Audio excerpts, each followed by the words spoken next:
Lang. Okay na. Good morning, sir. We are the Group 6 and for today we are going to discuss about the Zero 4 task performance. So let's begin.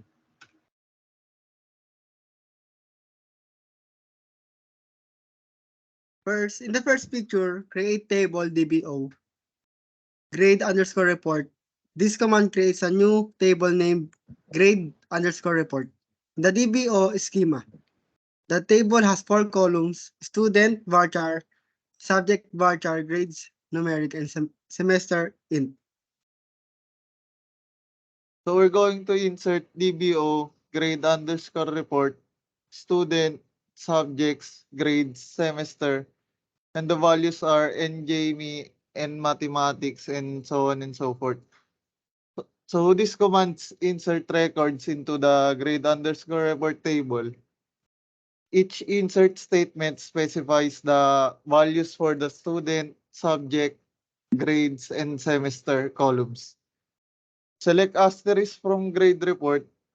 This command retrieves all the rows from the grade underscore report table, displaying the result set.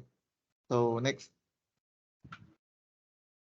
So in this picture, this column is of varchar data type with the maximum length of 50 characters. It allows for storing the name of the students. This column is also of the varchar type data type with a maximum of length 50 characters, which is the subject, and it allows for storing the name of the subject.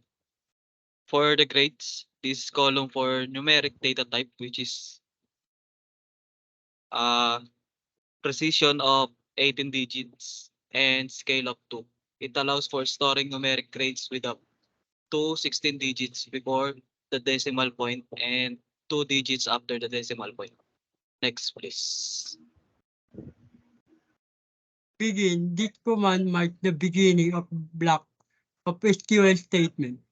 It defines the start of a transaction.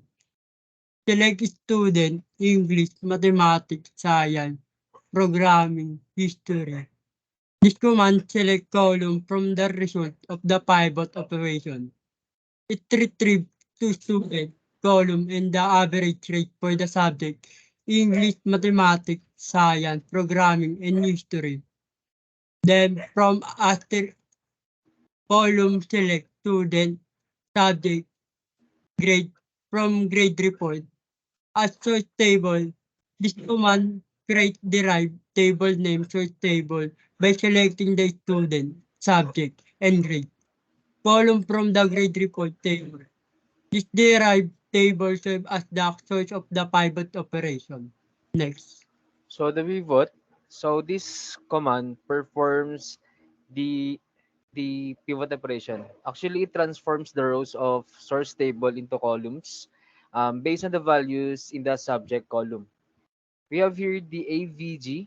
So AVG grades for subject in in in English, mathematics, science, programming, history. So this part of the pivot command specifies that the average of the grades column should be calculated for each distinct value in the subject column. The distinct values are specified as columns in the resulting pivot table. So as pivotable, this command assign the name pivotable to the resulting pivot table. And the last one is the end. So this command marks the end of the transaction or the end of the block of SQL statement.